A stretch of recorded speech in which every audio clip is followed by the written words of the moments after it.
Happy morning, my dear students. So you are entering fourth semester system.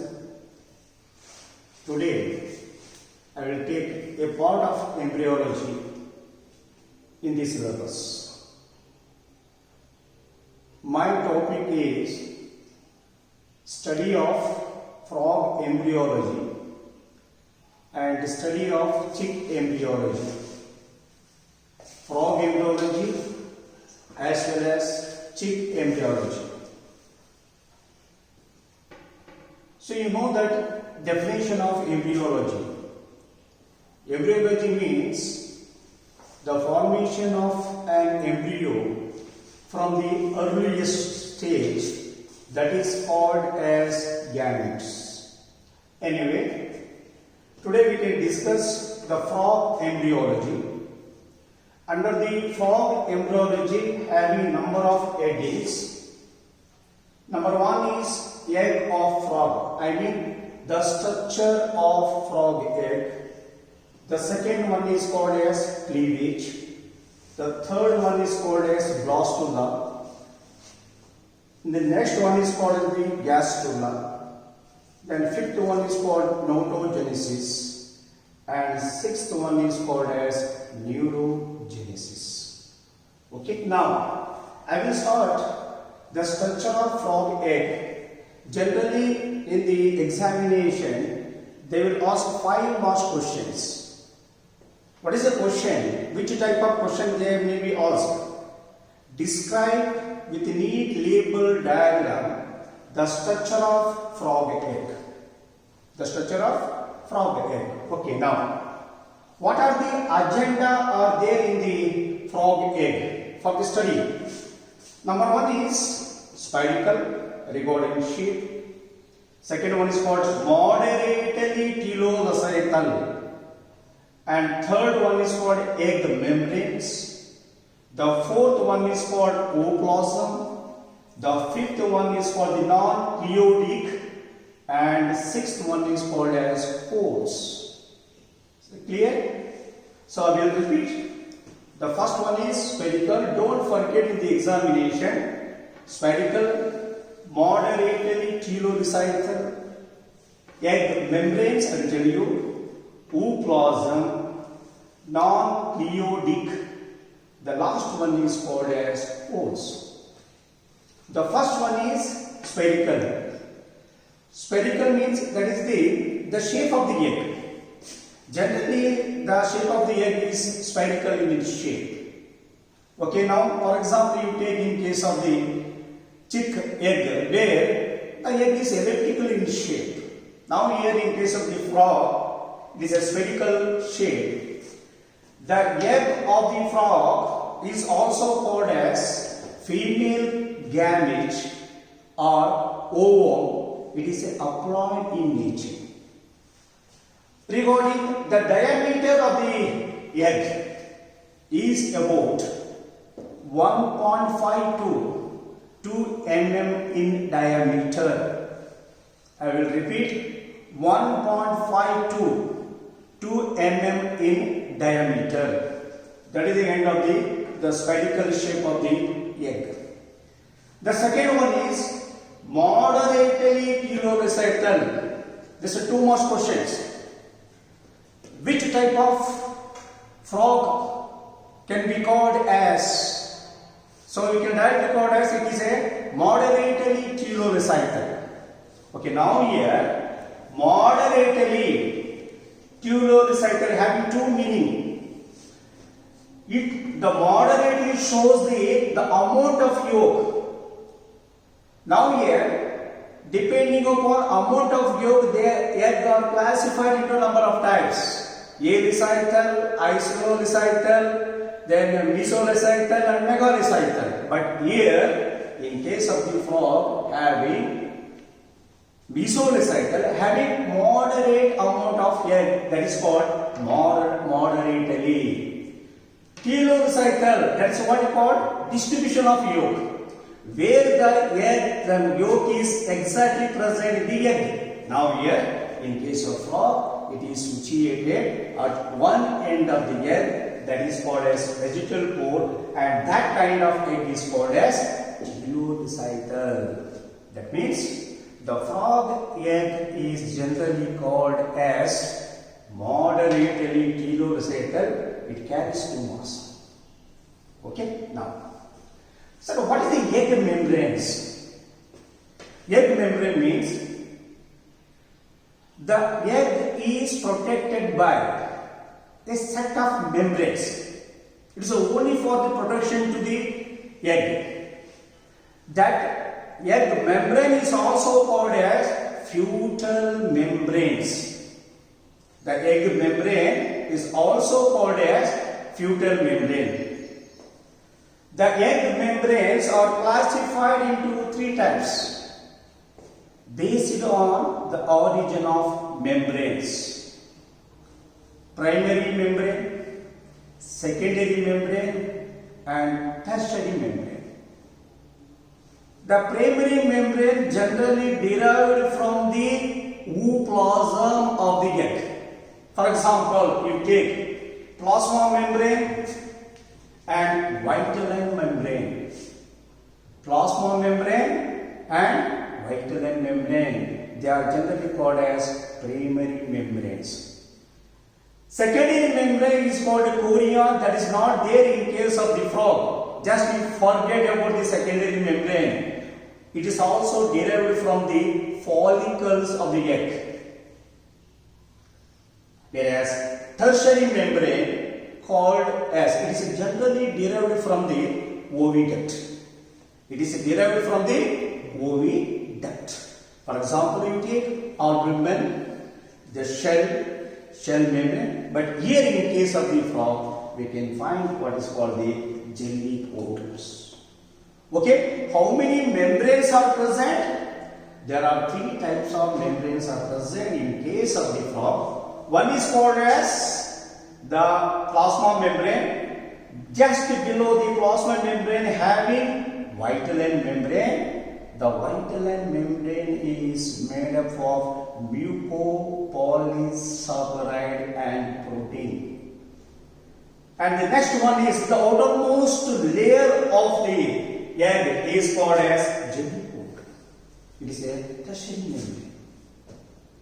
Okay, now what is the role of the jelly coat in case of the frog? Generally, the fusion of male gamete and female gamete takes place outside the body. That is called as external fertilization. Now here, the fertilization, I mean the fusion of male gamete and female gamete takes place where? In the water. Water is very important for the fusion of male gamete and female gamete. Okay, now here, the jelly coat is nothing but a kind of sticky-like material. It is made up of gelatinous membrane.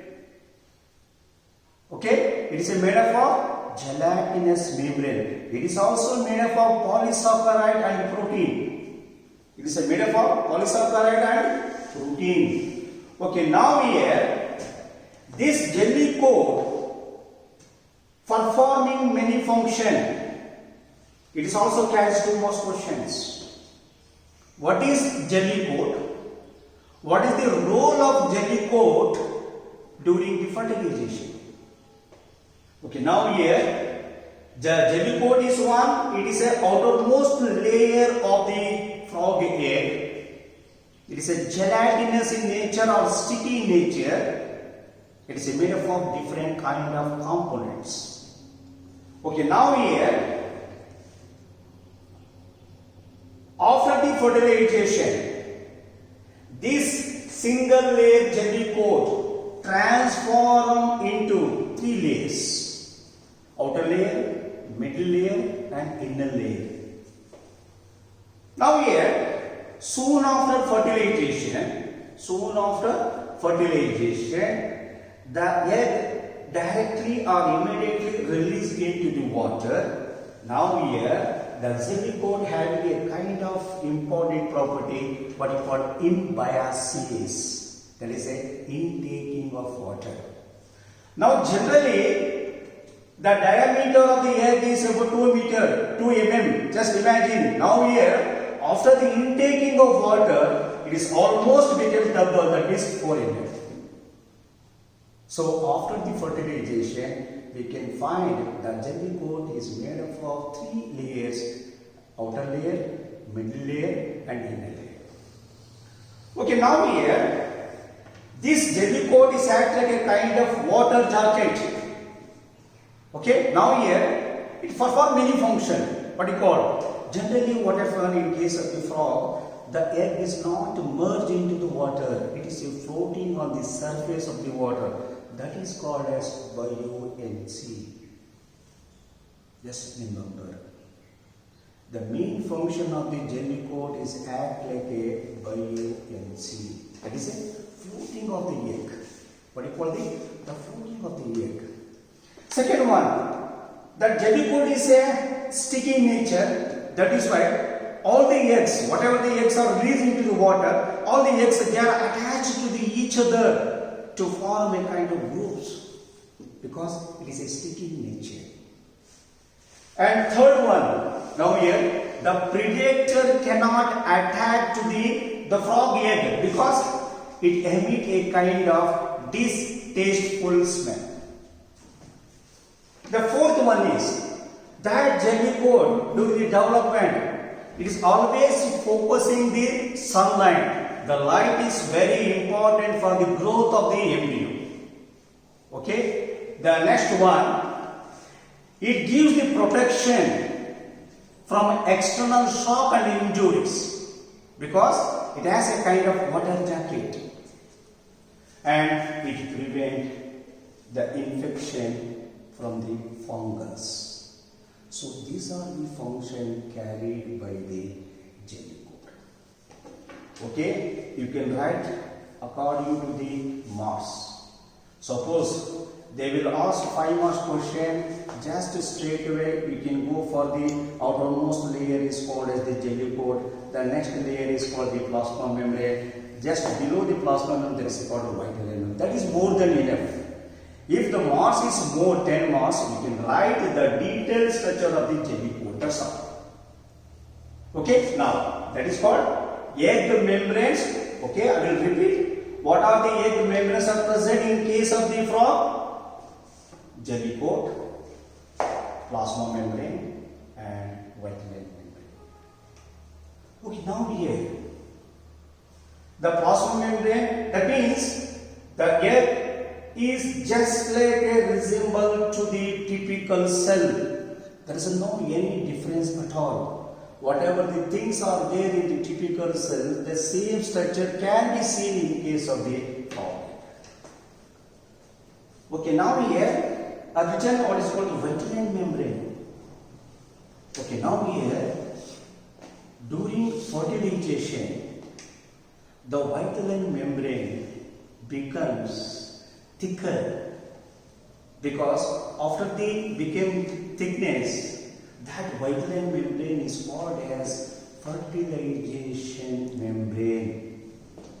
I will repeat, that membrane in due course transform into what is called as fertilization membrane. So what is the role of this membrane? Now here there are two kinds of fertilization. This is external and internal. Now here there is, you know, that monospermy and polyspermy. Monospermy means during fertilization only one sperm can enter into the egg. That is called monospermy. Polyspermy, so the many spermatozoa or sperms that enter into the egg. Now here, because the vitelline membrane is act like a fertilization membrane, it prevents second entry of sperm.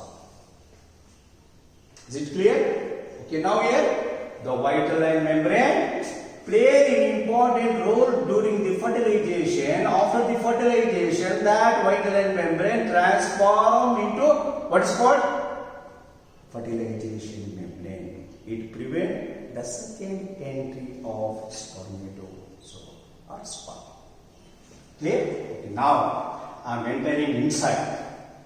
Okay, plasma membrane, they will coat and vital membrane. Now here, the cytoplasm of the egg is called as ooplasm. It is also carries 2 marks questions sometimes, depending upon the question paper setting. The cytoplasm of the egg is generally called as ooplasm. Now here, in case of frog, the ooplasm differentiated into outer ectoplasm. It is also called as the cortex. The inner one is called as endoplasm. You know that ectoplasm and endoplasm. So similarly, in case of the frog egg, the ooplasm differentiated or divided into outer cortex and inner endoplasm. So one more thing we have to remember, the cortex is generally static in nature, that is called non-cyclosis.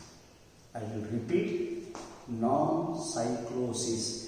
It cannot exhibit any kind of movement, that is static or non-cyclosis. Whereas endoplasm, it is a non-static, it exhibits movement, that is called cyclosis. So you have to underline this point. What is the cyclosis? Cyclosis is nothing but exhibit a kind of movement, and that movement is called as the cyclosis. So the endoplasm shows the property of cyclosis, whereas the cortex does not show any cyclosis. Is clear? Okay, now what are the things are there in the cortex as well as in endoplasm? Okay, now here in the cortex we can find what is called the pigments. How many type of pigments are present in case of the frog? Now here the pigments are very important for the coloration of the egg. The pigments are very important for the coloration of the egg. Sometimes, generally, the egg may be having one type of pigments or many type of pigments. One type of pigment or many pigments. For example, you take our color, the color of the skin became what is called darker white color depending upon the concentration of the melanin pigment. So the melanin pigment is to play an important role for the coloration of the skin. Similarly, the pigments also very important for the coloration of the egg. Now here in case of the frog, having only one type of pigment, that pigment is called as dark brown pigments. So because the presence of the dark brown pigment, generally the one end of the egg exhibit the darker color and the remaining part of the egg shows yellow color. Okay, now that frog having only one type of pigment, that is called the dark brown pigments. The second one is called as the cortical granules. Okay, actually this cortical granules comes under the fertilization. What are the factors involving for the fertilization? Okay, now here there are so many factors are involved in fertilization. Okay, now you might know that fertilizing and anti-fertilizing. The fertilizing and anti-fertilizing is act like a you have to understand the method of the fertilization. Okay, it's act like a log and key hypothesis. Just like in case of the enzymes, the important property of these enzymes, log and key hypothesis. So similarly, the fertilizing and anti-fertilizers is very important for the fusion of male gamete and female gamete. It's act like a lock and key hypothesis. Okay, now here, anyway, cortical granules. Now here, during fertilization, just the entry of spermatozoa, the spermatozoa is act like a kind of bullet, it's enter into the what is called the egg. And other end of the egg, you can find a important structure. That structure is called as gray crescentic. What do you call? Gray crescentic. Means at the opposite end of the sperm, you can find a kind of gray color with a kind of crescentic in nature. That's called gray crescentic. That's very important.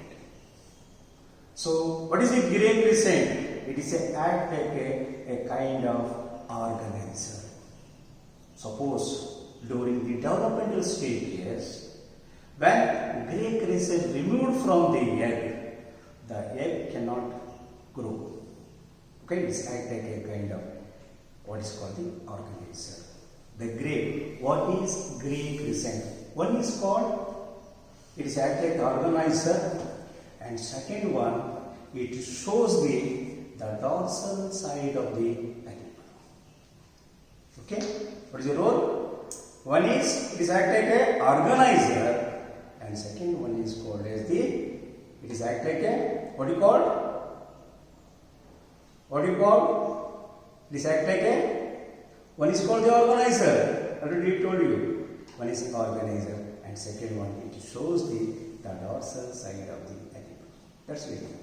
Okay, it carries 2 more questions. Just write immediately. What is gray crescent? Sir, the gray crescent can be seen only after fertilization. When the sperms are entered inside the egg, opposite side we can find a gray with the crescentic shape, and that structure is called the gray crescentic structure. Important function, it is act like a organizer, and it shows the dorsal side of the animals. Okay, that is called gray crescent. Okay, now here when the sperm enter inside the ooplasm, the cortical glands burst just like an atom bomb. Whatever the things are there, they are released into the ooplasm. So that fluids added to the vitelline membrane, that is inner layer of the vitelline membrane, whatever the things are released by the cortical granules, that is added to the what is called the vitelline membrane. As a result, it becomes strengthened, okay, thickness. Afterwards, that vitelline membrane is called as fertilization membrane. Clear? Now, the next one is called as, at the one end of the egg, we can find the presence of the yolk. So the yolk is moderately mesocyted. Now here in case of the frog, the yolk present in the form of platelets. Regarding the arrangement of the yolk. In case of the frog, the yolk is present at one end of the egg, I will tell you afterwards, but regarding arrangement, they are present in the form of platelets at the vegetable pole.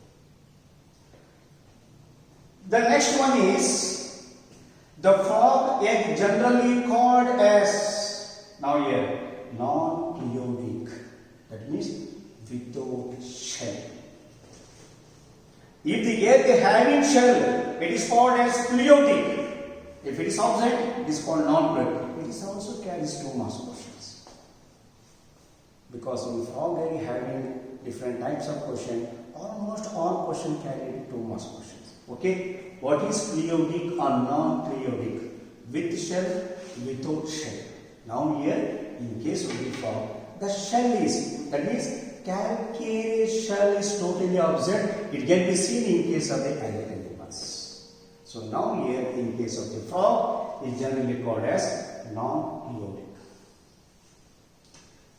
next one is what you call the pores. Generally, in case of the frog, you can take any egg having two pores. AP means animal pore. BP means vegetal pore. So animal pore and vegetal pore. It is generally called as the polarity. What do you call? Polarity. Now here, the ooplasm of the egg is not a homogeneous. Clear? The ooplasm of the egg is not a homogeneous. It is a heterogeneous, because it is made up of different kinds of components. Clear? It is made up of different types of components. What are those? Now here, nucleus, pigments are there, then yolk is there, and RNA also present. Whatever the components that is present in the ooplasm, they are not uniformly distributed. Clear? Whatever the components that is present in the ooplasm, they are not uniformly distributed. So you can write directly, what is the polarity? Unequal distribution of egg component. I will repeat. We can write directly polarity. Unequal distribution of egg component is called as polarity, in which it exhibits two pores, animal pore and the vegetable pore. The animal pore having generally the presence of the pigments and cortical granules.